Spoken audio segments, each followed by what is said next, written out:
G'day everyone, welcome back to Harper's Shed. This is very impromptu.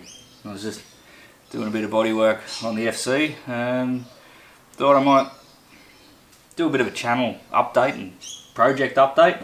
Just waiting for some bog to dry. So a couple of different projects we've had on the channel now. That some will get revisited, some won't. So run through them pretty quick, I suppose.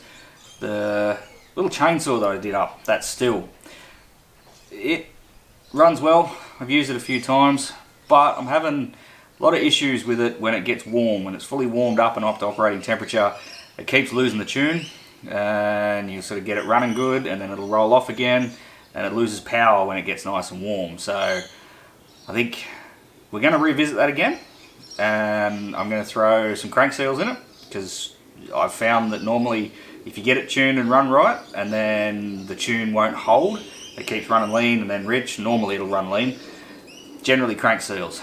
And I think the reason why it's losing power when it warms up is that the rings are probably pretty flogged, so as it warms up it just loses compression, loses power.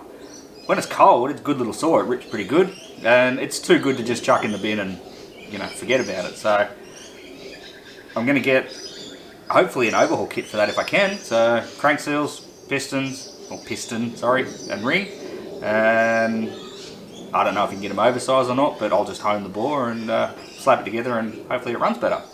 Might even do a small amount of port work on that while I got it apart, but anyway, that's probably one of the bigger ones that'll get more in depth. The old military engine that I got up and running. The bloke I got that up and running for, he is still sort of interested in stripping it down and fixing that bottom end knock, but parts are a little hard to come by apparently, so that's, you know, that's on him. He's looking for parts. If he finds some cheap, he'll get them, and then I'll strip it down and put some bottom end bits in it if it needs it. So if he decides to do that, it'll certainly be on the channel. What else have we got? The tractor. So the Bull Sato tractor that I did, sold that. I did a bit of work just around here with it, just to prove it, made sure it was good. It gave me no issues, so I ended up putting that up for sale, and yeah, bloke out west brought it. I haven't heard from him, so hopefully it's pretty good. If you're watching this, I hope you're still getting good use out of it. One of the other big projects I did is the bike. It's just outside of frame there, the GPX750R. That thing I have ridden, I've put probably 2,000 Ks on that since I did the video. It hasn't missed a beat. The only thing I did is threw a set of plugs in it, and it made it nicer again. It's a ripper of a bike. I ride it probably twice a week, and it's fantastic. Great fun bike to ride, plenty of power. You know, for commuting, there's plenty of power. Handles all right for a, you know, late 80s bike. Unfortunately though, that bike is up for sale. So yeah, if you're interested or whatever, leave a comment, but unfortunately, yeah, it has to go. Make room for other projects. So yeah, I guess that brings us to a bit of an update on this. It's under bodywork basically. The engine's together like you've seen. If you haven't, there'll certainly be links. Go through to the channel homepage, there's a whole setup on it. The engine's basically together. I'm working on the supercharger belt routing at the moment. It's a bit tricky. Obviously never designed to have a supercharger. I've got a tensioner and everything for it, but I'm working on getting that routed properly. And then realistically there's nothing stopping that engine just getting painted and then finished. The big stopping point is the car at the moment.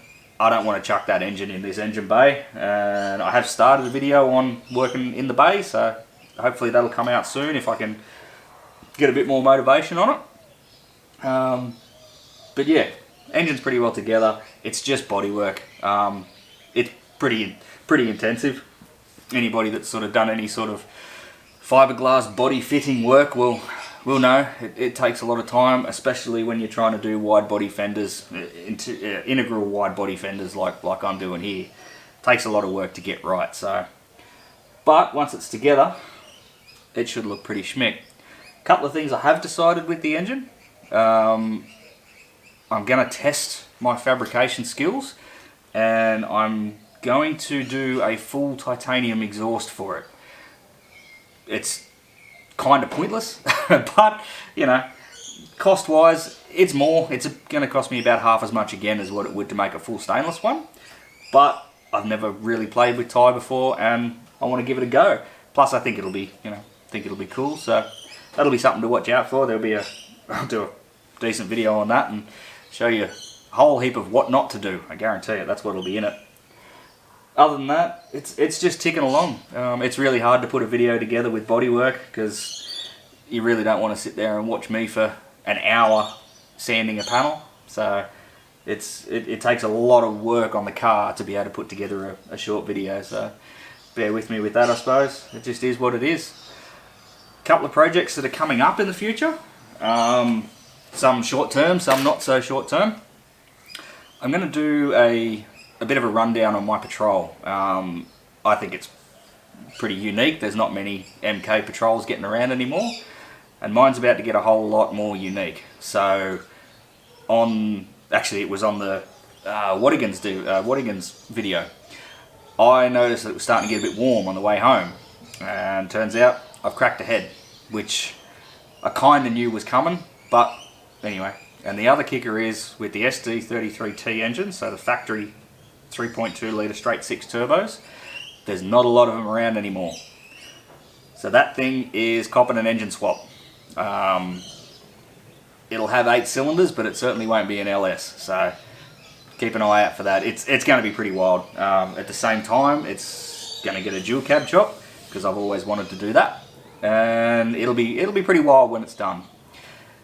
Another cool one that's actually going to come up very soon is I have been asked if I wanted to build a couple of racing mowers for an upcoming event, and I obviously yes. I mean, if someone asks you to build one, you're not going to say no, are you?